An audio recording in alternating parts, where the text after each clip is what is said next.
Uma boa noite a todos. Então vamos dar início ao nosso estudo da noite, buscando desenvolver hoje o tema Jesus e o Evangelho. Temos dois textos da Joana de Ângeles, um do Desperte e Seja Feliz, e o outro, a introdução de Jesus e a psicologia profunda.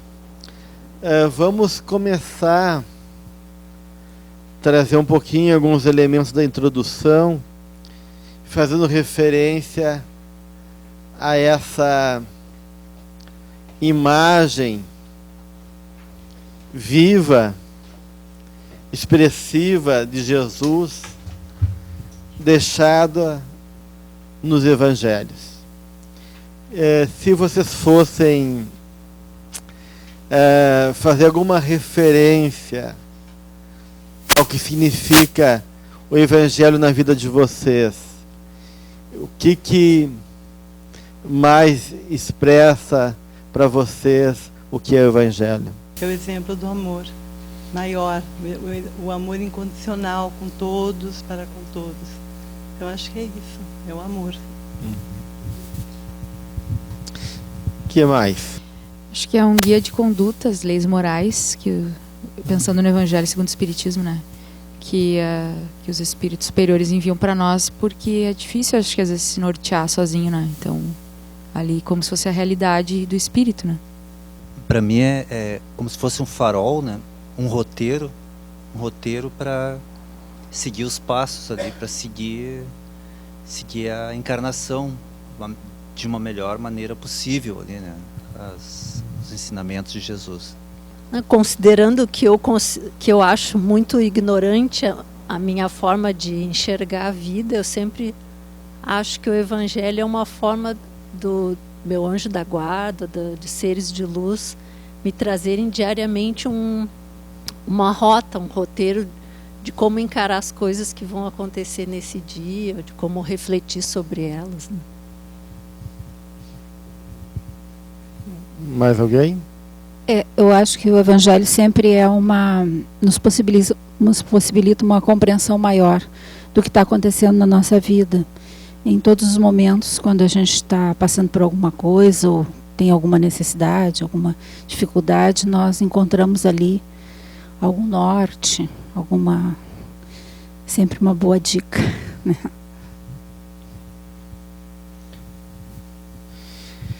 Bem, então, daquilo que vocês trouxeram até agora, a gente vê realmente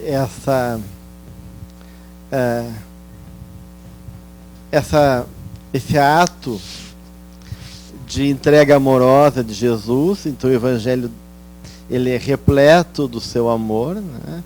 E quando Humberto de Campos nos traz na Boa Nova aquele momento que o imperador Augusto começa a reinar e que um clima espiritual envolve a região, trazendo como se fosse uma atmosfera renovadora e um clima de paz, de serenidade, e de uma maneira, então, no inconsciente do povo já estaria presente essa promessa, essa presença amorosa a trazer alento, esperança e renovação. E talvez intuitivamente as pessoas naquela época já então pressentiam que algo muito especial, muito importante, estava se aproximando dos corações humanos. E que foi uma época importante que ele traz ali, né, em relação ao momento histórico, que foi um momento de paz naquela região e assim por diante, né? E quando Cristo faz a sua primeira participação no mundo, quando ele multiplica os vinhos, né, e nas bodas, né, ele de Canaã, ele então, naquela festa, falta vinho, e ele gera então para os convidados, naquele momento, mais vinho. Os discípulos estranham aquele tipo de manifestação e perguntam para o Cristo, né, por que o primeiro milagre dele foi esse, né? Diante de tantas necessidades, talvez, e outros elementos que poderiam ser, do ponto de vista da realidade humana, mais essenciais, né? E ele explica então para os discípulos que esse momento representava esse presente dele junto aos homens, e esse convite amoroso de comungar fraternalmente e trazer todos eles para essa consciência do amor do Pai. E ele comenta junto aos seus companheiros se eles já tinham em algum momento sentindo tristeza frente a uma notícia boa, né? Isso eu já comentei com vocês, né? Que uma notícia boa, um presente, algo bom, gera alegria, gera bem-estar, né? Quando é algo que para nós é importante, que toca nosso coração, porque é essencial, porque aquilo nos agrada e assim por diante. E ele diz, eu sou presente. Eu sou presente para a humanidade e, como tal, eu só posso despertar coisas boas. Então, quem não se sente bem com a mensagem do Cristo, realmente ou não entendeu nada, ou está fechado a essa mensagem ainda de amor, né? Então, uma das questões é essa que estão trazendo em relação ao Evangelho. A outra é a questão de um princípio de ética, né? de padrões arquetípicos, de elementos que possam referendar a nossa caminhada e pautar a nossa vida de maneira correta, adequada e mais favorável a nós, que se junta a essa ideia de roteiro, né? De a gente ser de uma maneira, isso também é de uma maneira fruto desse amor que nos acalenta como crianças espirituais que ainda somos, né?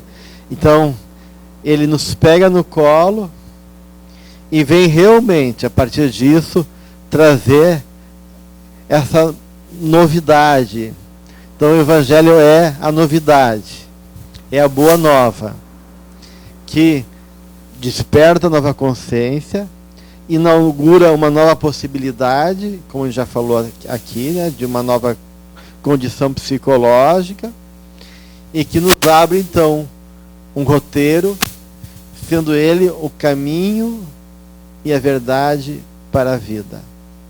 Essa vida espiritual que ele veio demonstrar e nos trazer de maneira plena. Então, realmente temos no Evangelho esse roteiro, esses princípios que nos ajudam a ter referências claras e objetivas em relação à nossa caminhada espiritual.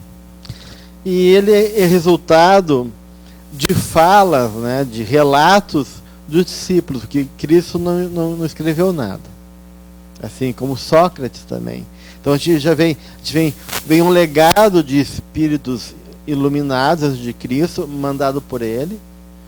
Temos Krishna na Índia, temos, né, Akhenaton no Egito, vindo com o princípio de um único Deus, né?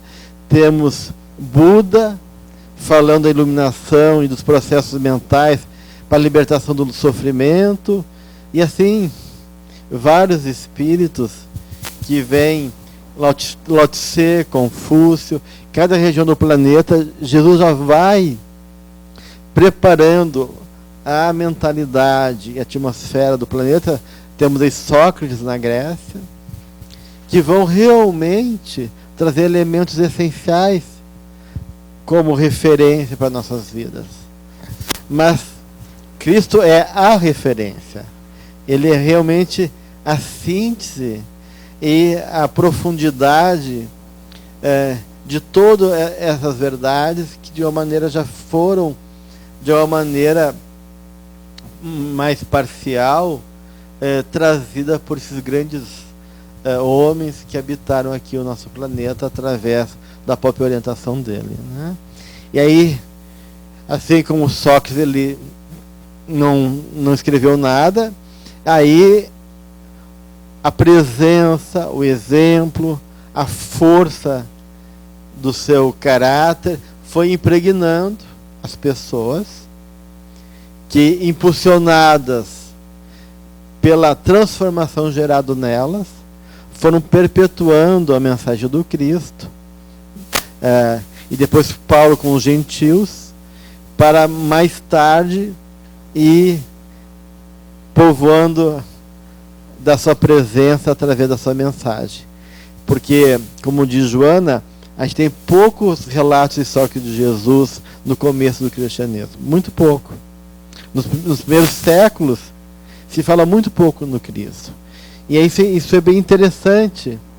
Como é que alguém que é pouco falado e historicamente pouco testemunhado, ou seja, não tem muito relato histórico, pôde ter uma influência tão grande a ponto de depois se tornar algo tão presente em todos os cantos do planeta, né? Então a gente vê uma força que não vem pela cabeça, não vem pela escrita, né?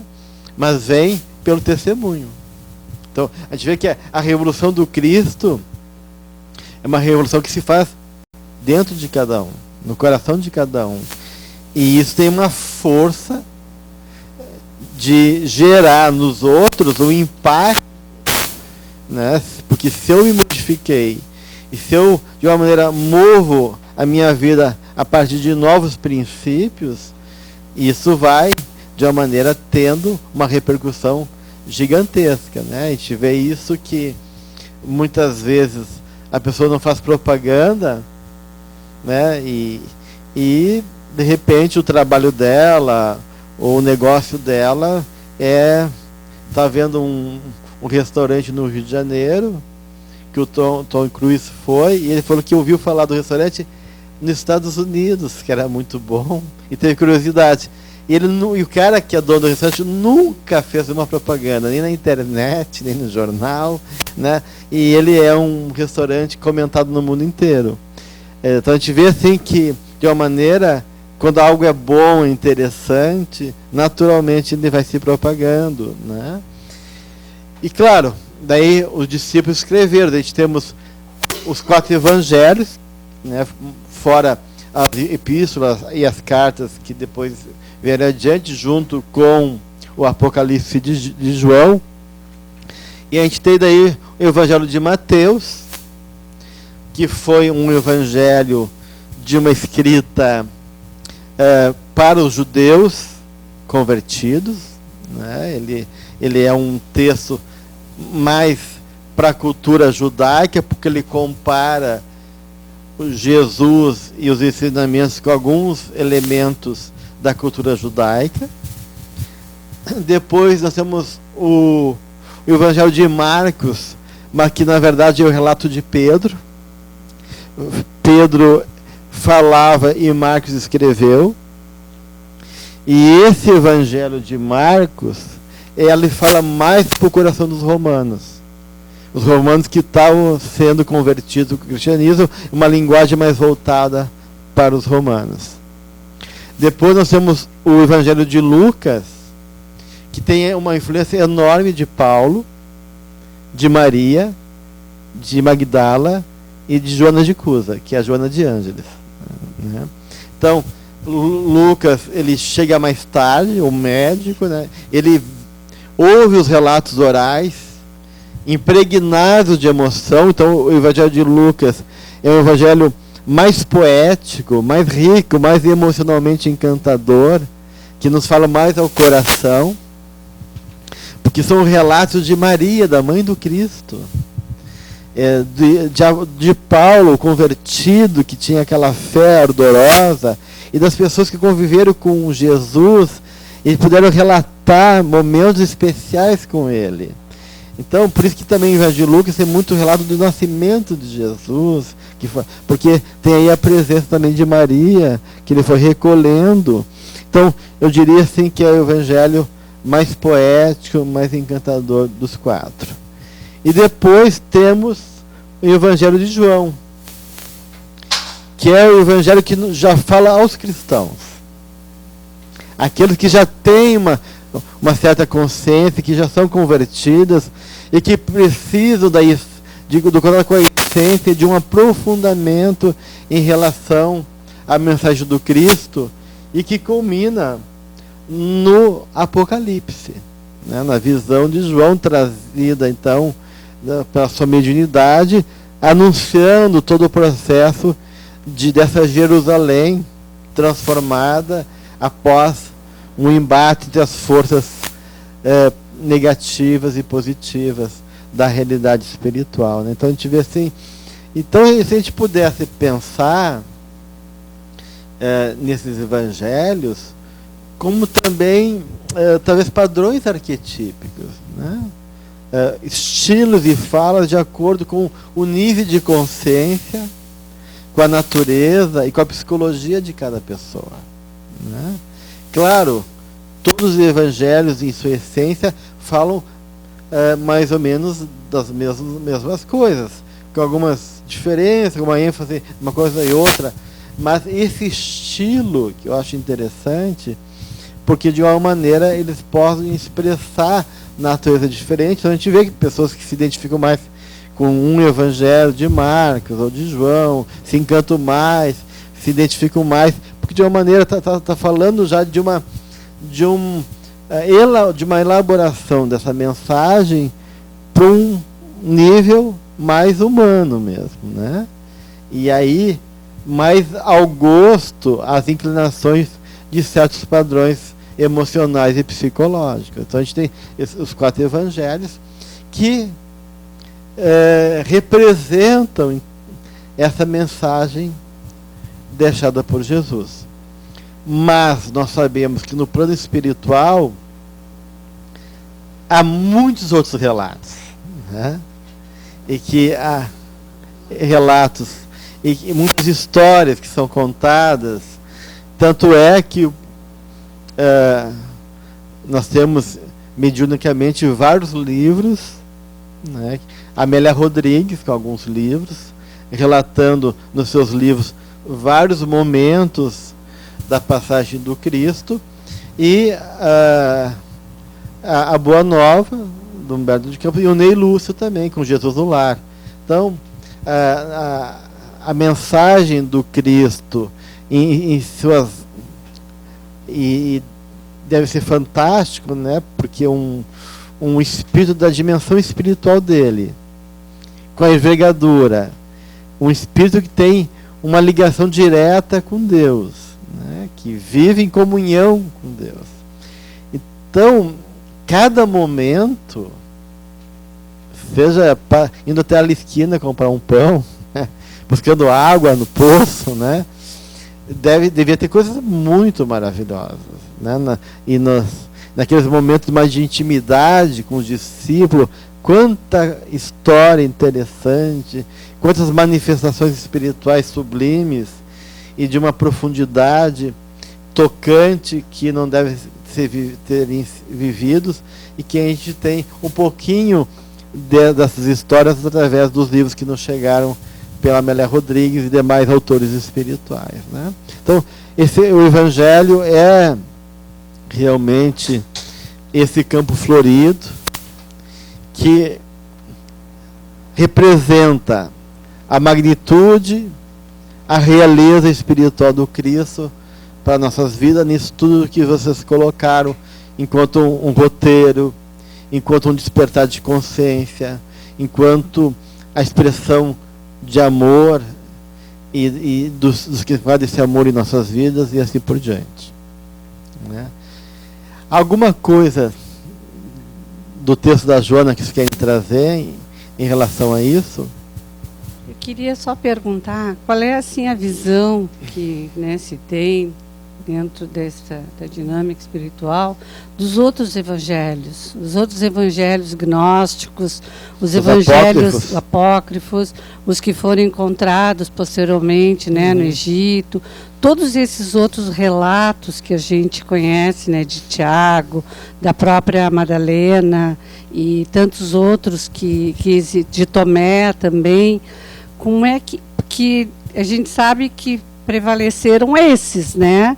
Por uma questão, enfim, histórica, mas como é que a gente encara essas outras mensagens? Tem algumas coisas um pouquinho, às vezes, que são mais aprofundadas, umas mais contraditórias, outras. Embora, claro, no cerne é sempre a mesma, é o básico, o cerne é o amor, né? E todo o que acontece. É difícil de a gente afirmar algo de maneira mais clara e objetiva, porque a gente não tem elemento suficiente para nem saber se realmente os autores que escreveram foram esses, e também daquilo que é escrito, o que tem realmente da tradição do Cristo e de outros ensinamentos que, em parte, tem muita relação com depois o movimento cristão, né? A gente vê assim, o mistério de Eleusis, outros ensinamentos que vêm do Egito Antigo, né? Que já estava lá e que de uma maneira também foi personificado com a mensagem do Cristo. Então, fica muito difícil da gente poder afirmar alguma coisa em relação aos evangelhos apócrifos que foram descobertos na Nag Hammadi e que não são aceitos, né, pela tradição cristã ortodoxa, né, mas que deve conter muitas coisas interessantes, né? O que daquilo é interessante e reafirma e complementa a mensagem do Cristo, e aquilo que pode ser uma mistificação, algo que possa não ser interessante do ponto de vista da proposta do Cristo, né? Então, é algo que é complexo, né? Eu acho que vai muito do bom senso e com certeza eu não tenho muito contato com... Eu tenho todos os evangelhos apócrifos, mas não li todos eles, li um pouco, né? E gosto mais de algumas partes do que outras, mas eu acho que como dado histórico, como elementos de uma tradição que se seguiu a partir do Cristo, eles são bastante interessantes e válidos. Então, acho bastante rico. Isso que a Amélia Rodrigues escreveu foi psicografado? Sim, através do Divaldo.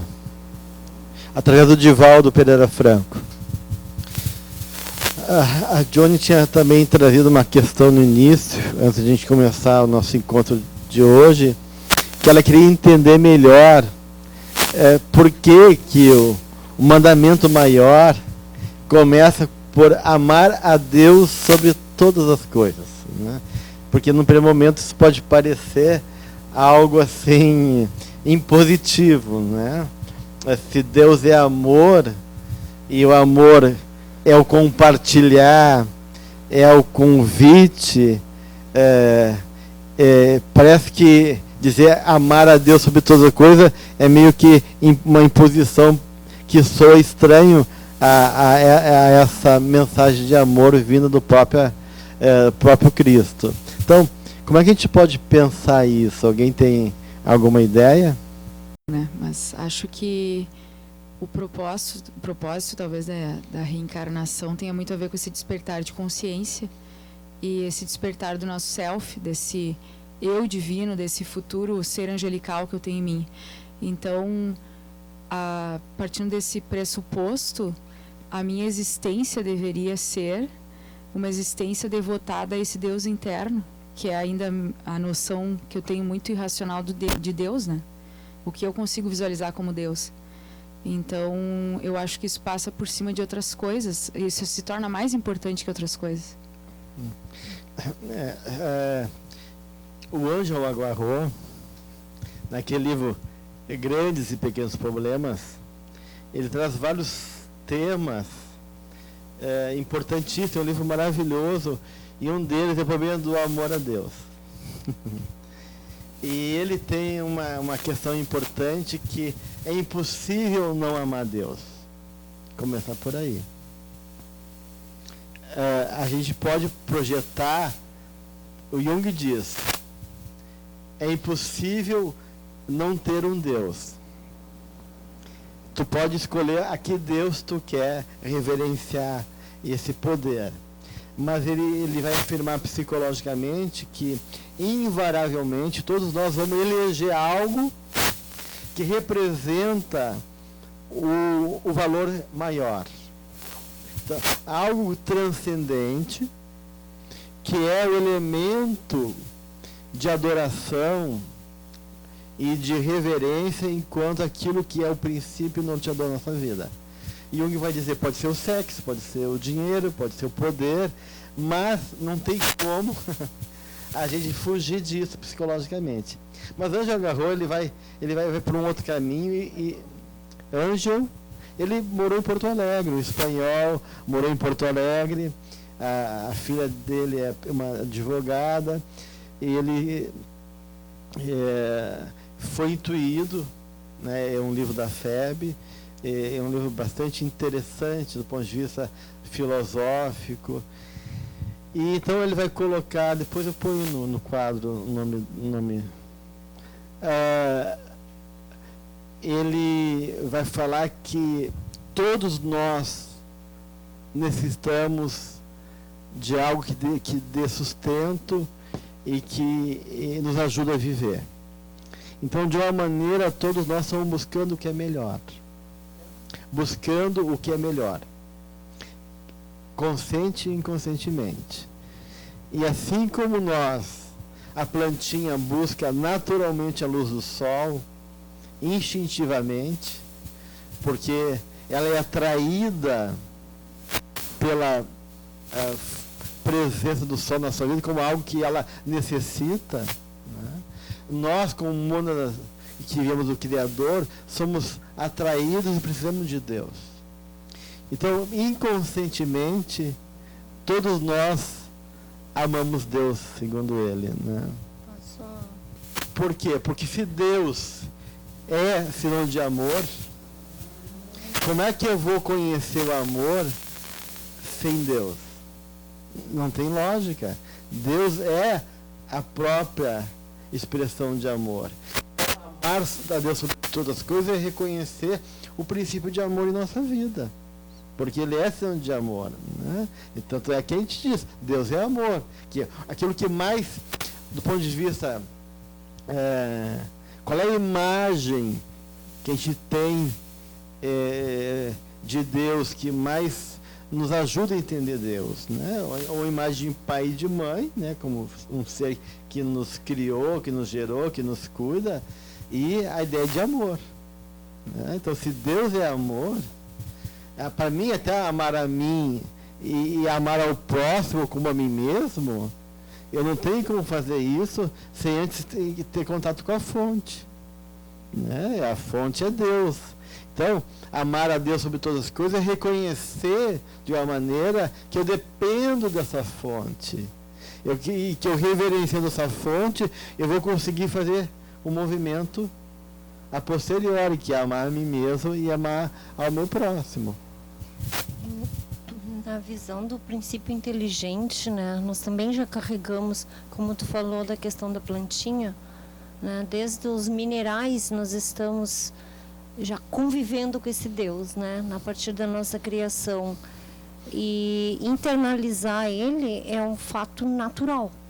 E forma uma arquetipia, eu acredito, né? Eu não entendo muito dos arquétipos, mas seria uma formação já de um arquétipo daquela busca do nosso interior por algo, algo supremo. É isso que a Carla estava falando, né? De a gente poder ter já dentro, nós somos filhos de Deus, então a gente carrega a presença dele na nossa vida, e de uma maneira, como o próprio Jung vai dizer, a alma é naturalmente religiosa.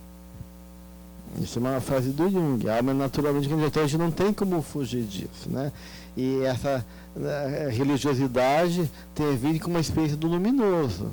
Ou seja, a experiência dessa força realmente maior, transcendente, que está ligado à imagem de Deus. Então, de uma maneira, a gente está impregnado dessa condição. Então é justo que Jesus diga, né, ame a Deus sobre todas as coisas e ao próximo como a si mesmo. Vendo por um outro caminho, depois de tudo que a gente conhece de doutrina espírita, das obras complementares, André Luiz, né, a série A Vida no Mundo Espiritual, a partir dali a gente pode observar os efeitos das nossas vidas quando nós apartamos Deus, né, do nosso cotidiano. Então, entender esse amar a Deus sobre todas as coisas em primeiro lugar é a gente dar importância ao que realmente é importante, mais importante nas nossas vidas, porque se nós não colocamos Deus como o principal nas nossas vidas, a gente fica como esses balãozinhos soltos, como muitos de nós nos encontramos hoje na vida, né, procurando um sentido para a nossa vida, né, quando o sentido maior está escancarado nas nossas vidas.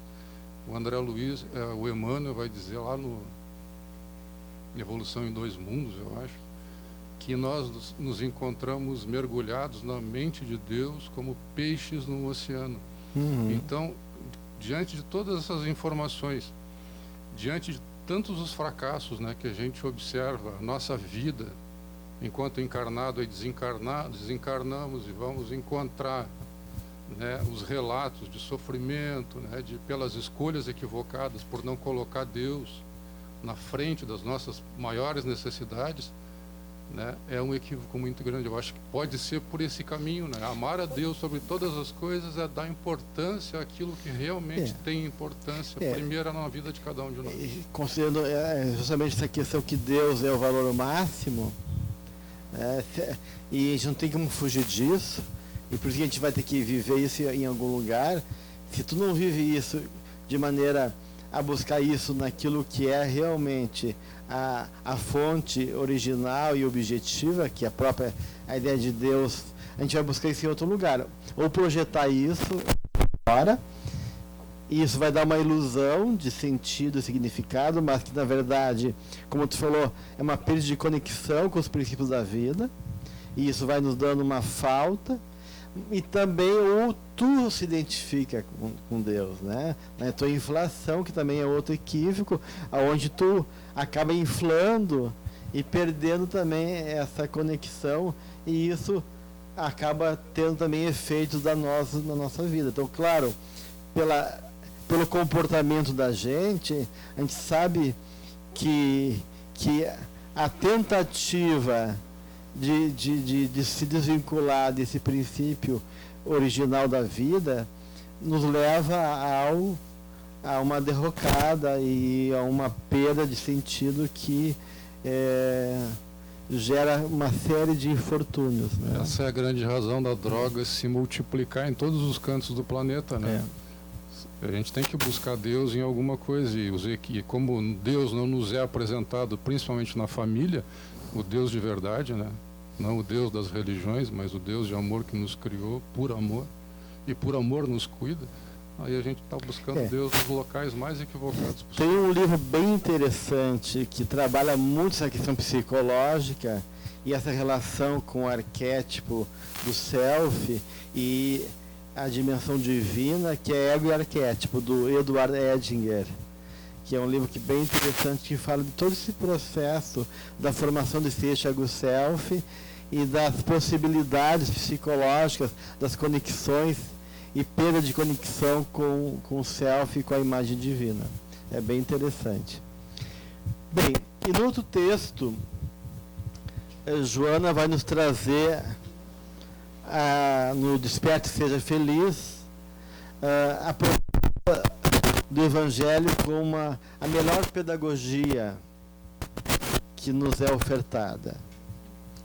Então, quando ele propõe que a Joana propõe, que o Evangelho é uma proposta pedagógica, e se a gente vai numa proposta pedagógica, a gente está falando de um processo educativo, né, que a pedagogia nos é concedida e é concebida nessa proposta de ser um caminho de educação. Então, pedagogicamente falando, o Evangelho nos dá uma base e os princípios da nossa educação. Só que é uma educação que vai além da questão cognitiva e de uma educação para a vida na dimensão mais limitada que a gente entende. É uma educação para a realidade espiritual, né? Ou seja, a educação do nosso espírito. E aí ela traça 3 elementos que são fundamentais, que regem essa proposta pedagógica educativa, que é o amar, o perdoar e o servir.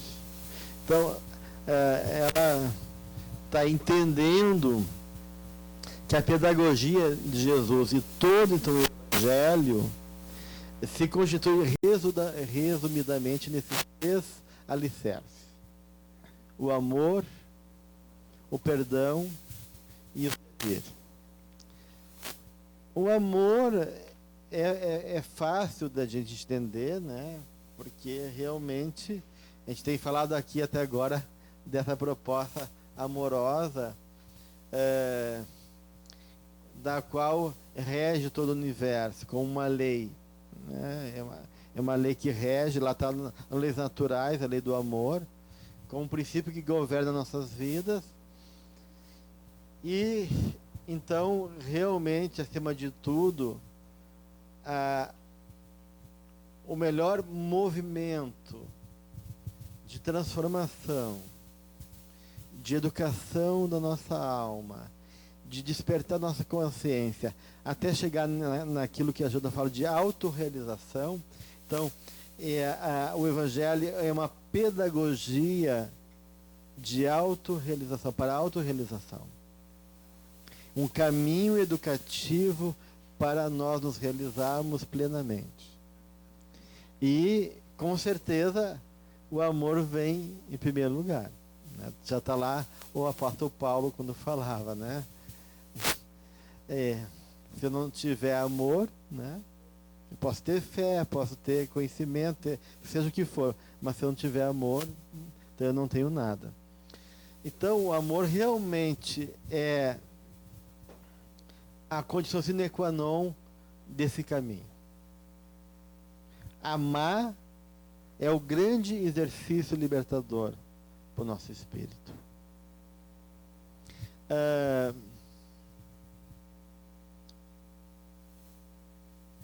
Tem um outro livrinho maravilhoso, hoje é o dia dos livros, né?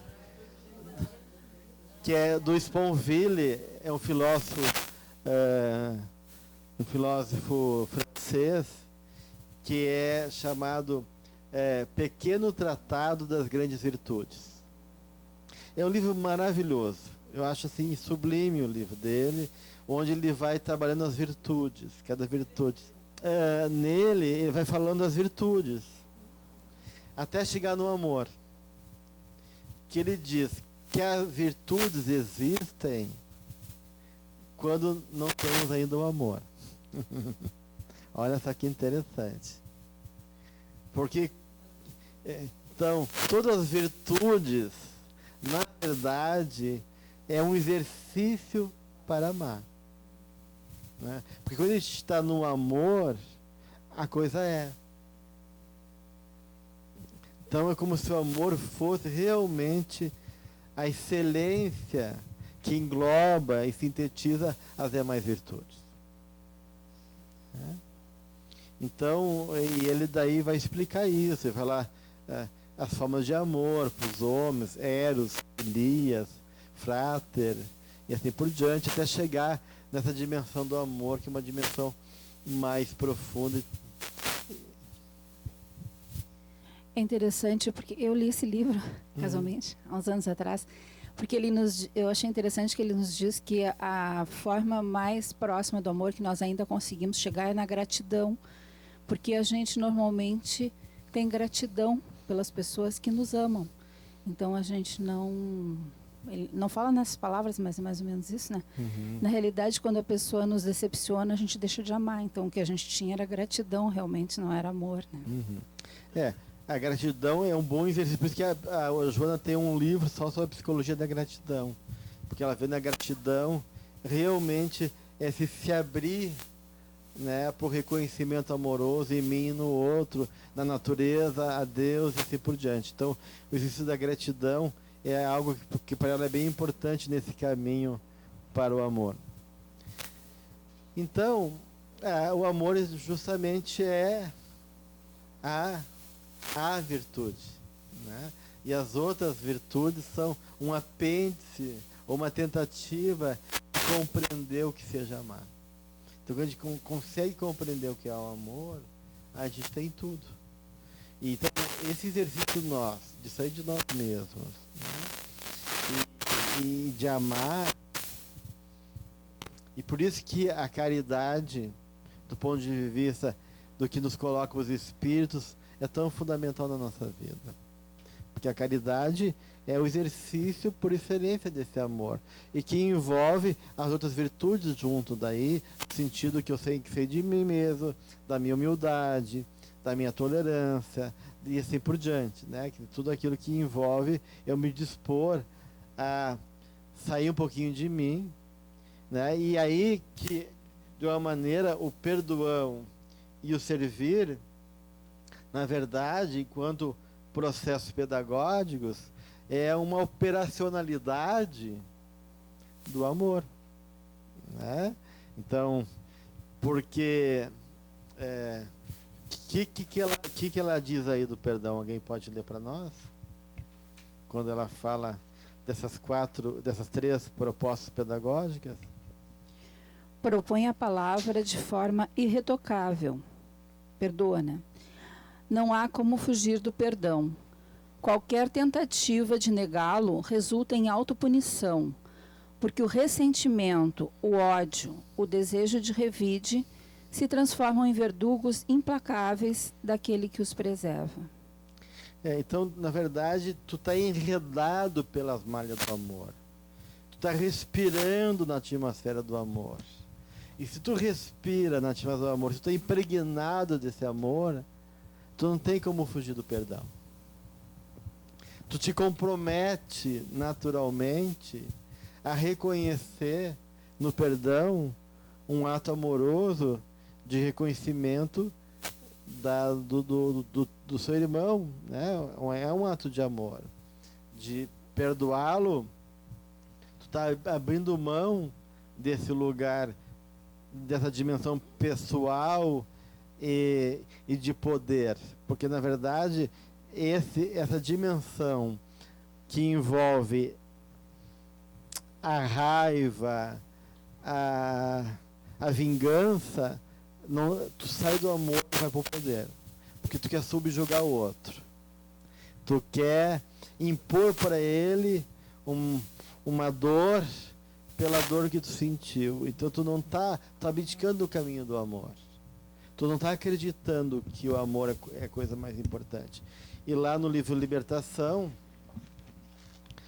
quando o Gúbio está intercedendo por Margarida, e ele chega na casa dela, está encarnada, ela é uma filha dileta espiritual dele, ela está cercada por vampiros espirituais amando do Gregório, e tem um espírito que comanda a dinâmica obsessiva ali, e que tem uma raiva e um ódio muito grande de Margarida por funções de coisas que ela fez no passado. E tem toda uma infelicidade que ele sente por uma tragédia que caiu sobre a família dele. O genro, a filha, a esposa que desencarnou e está presa lá. E Gúbio é simpático à dor dele. ele tem um poder espiritual grande. Então eu acredito que ele poderia usar do seu poder espiritual e desmagnetizar e cortar o vínculo. E ele não faz isso, então o caminho dele não é pelo poder. Mas ele acolhe a história do espírito obsessor e se oferece para ajudá-lo. Então, se a tua família está sofrendo, vamos ao encontro do sofrimento dela. Me leva até lá, que eu talvez possa ajudá-lo. E aí, para que é Santana o nome do obsessor.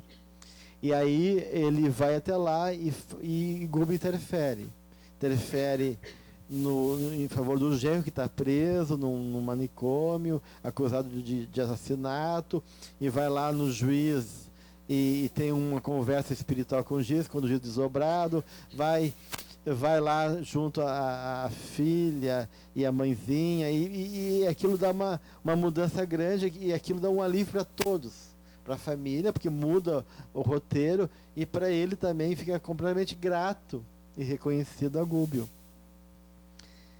E aí, quando eles voltam então, para a casa de Margarida, o Gúbio diz: bem, agora que tu foi sensível à minha ajuda e está mais em paz, eu quero que tu possa me ajudar agora como um pai que eu sou, né? E ele, claro, o que eu posso fazer por ti? Pois é, agora eu quero que tu possa, em vez de se vingar dessa criaturinha, ajudar a romper esses laços, porque ela é uma pessoa do meu coração. E aí ele muda espontaneamente. Ele consegue perdoar, ele consegue relativizar, ele consegue sentir a dor de Gúbio, como a dor deles, eles compartilham desse mesmo lugar, se familiarizam desse lugar difícil para os dois. Ele é ajudado, daí ele, o obsessor, compreende que o caminho nunca foi, o melhor não é o da vingança.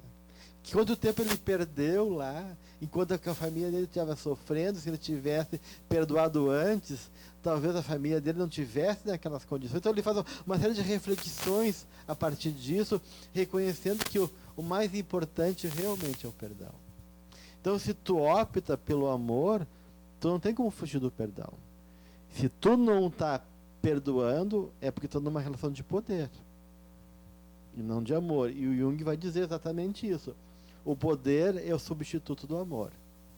Onde tem o poder, não entra o amor. Onde há o amor, não entra o poder. Então, um é a compensação do outro. Então, como diz Joana ali no livro, é impossível tu fugir do perdão.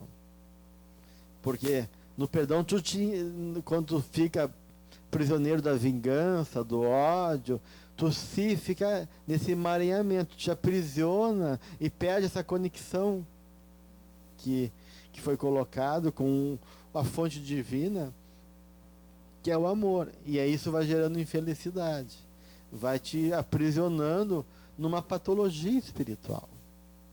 Porque a pessoa que está prisioneira da vingança, né, ela está numa relação de poder que envolve a determinar o que é melhor e de valorar. E quando eu perdoo, eu abdico do julgamento. Não cabe a mim julgar e querer levar a cabo uma justiça que não sou eu que tem condições de fazer isso, né? Então, o perdão é um trabalho, porque o perdão é um trabalho tão importante e difícil para a gente, porque é uma pedagogia essencial que a Joana coloca, porque ele exige realmente uma série de princípios, de elaborações, de processos psicológicos profundos, né? Porque a gente tende a pessoalizar as coisas. Porque quando a gente quer ser amado, a gente hipervaloriza nossas questões e projeta no outro também o valor. E quando o outro nos decepciona ou gera algum tipo de frustração, a gente não suporta isso, porque a gente interpreta como desamor, né? e talvez por não conseguir acreditar ainda no amor, ou por não estar ainda vinculada a esse amor que se propõe, tu fica dando volta como um cachorro correndo atrás do próprio rabo, ou seja, nesse círculo viciado, fechado, naquela dor, ressentindo, prisioneiro daquilo, na mágoa e daí na fantasia de vingança, né? Mais alguma coisa em relação ao perdão? Em relação ao perdão, a questão difícil é o esquecimento, porque às vezes tu diz, tá bem, eu perdoo, tá, mas aí não esquece. Aí cada vez que lembra, né, tu retoma aquela questão.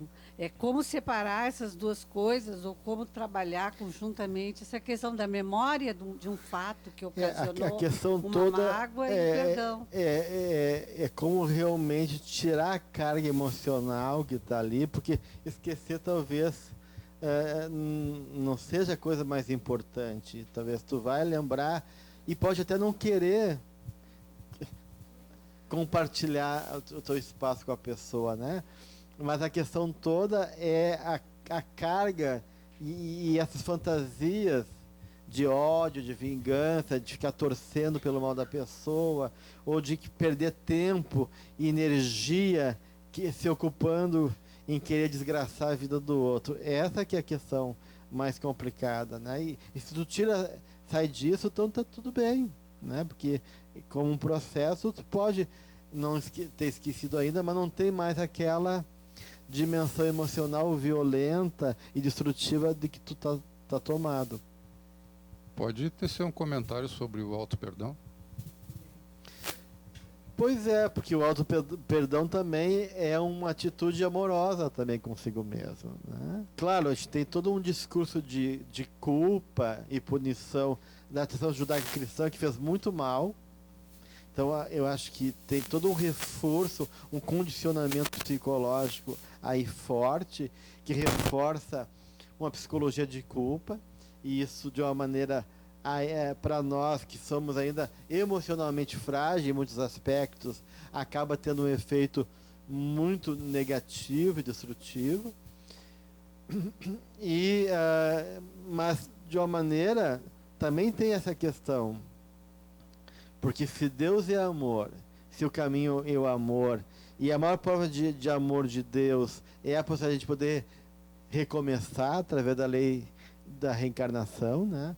Então, eu não perdoar, eu estou desconectado desse princípio também, né? E achando que num processo autopunitivo eu posso reverter isso, mas é uma má compreensão do processo. Ou é uma forma também de não se responsabilizar, né? Porque às vezes se culpar é um ato infantil frente à maturidade, que é a responsabilidade diante do ato. Porque uma coisa é tu se culpar, mas se culpar não quer dizer que tu se te responsabilize diante do processo que tu gerou, né? Então é uma atitude muito orgulhosa da nossa parte, como se eu não pudesse me equivocar. Mas quem sou eu para achar que eu não vou errar, né? Então, se eu tenho essa consciência amorosa e humilde, eu tenho que me aceitar. Tem um princípio que está aí de poder aceitar o meu limite e me dar essas condições. Porque quando a coisa é natural, o que a gente faz? Num processo educativo com os filhos, né? Se tu é um pai punitivo, gerador de culpa, né? A criança derramou água, seu idiota, seu besta, não faz nada certo, tu julga a criança, tu desqualifica ela, tu gera uma carga emocional, tu cria valores em cima disso. E se tu tem uma visão diferenciada, né, que não é baseada em culpa e punição, tu diz, não, pega o pano e vai limpar, presta atenção. Quer dizer, tu está responsabilizando ele e está dando chance para ele se responsável pelo processo que ele fez naturalmente. Não, então vamos lá, né, da próxima vez cuida melhor. Né? Então, é isso que é a questão. Tu poder, de uma maneira, assumir, puxa, me equivoquei, errei, o que eu posso fazer para mudar isso, ou para melhorar, ou para não acontecer de novo. E por último, ela fala do servir. Alguém quer trazer para nós? Oi?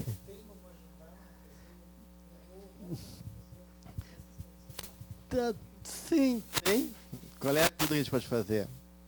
É dar nosso exemplo, é nos acolher, é tentar relativizar isso, é poder ser empático com a dor da pessoa, mas para poder depois ajudar ela a entender que aquela dor não é provocado pelo outro, mas que cada um tem que ser responsável pelo seu sentimento. O sentimento é nosso, tu não pode justificar teu sentimento a partir do outro.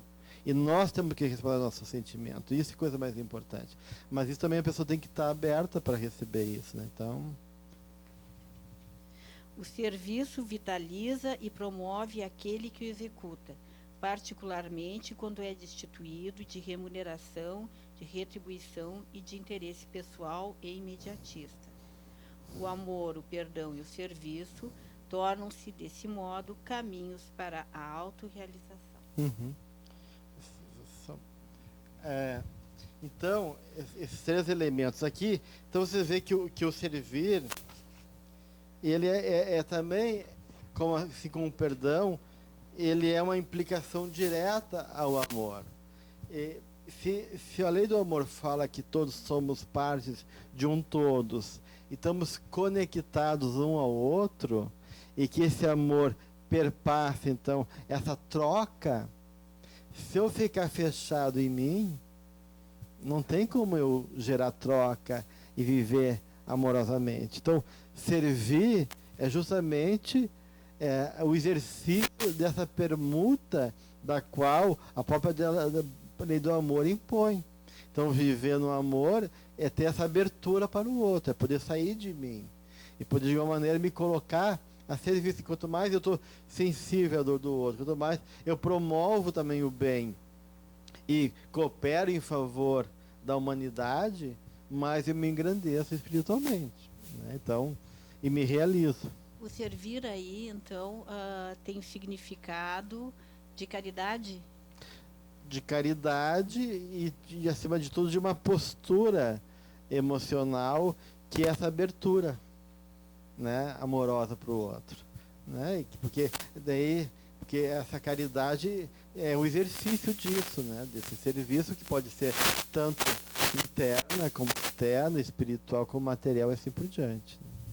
Eu queria falar em relação a esses aspectos, o que implica isso do ponto de vista quando a gente perde esses três elementos pedagógicos, principalmente ligado à raiva e à arrogância. Então, semana que vem a gente continua mais um pouquinho nessa temática, mas já entrando também na temática que é a próxima, o que é o item 7, que é a mudança de paradigma, tá?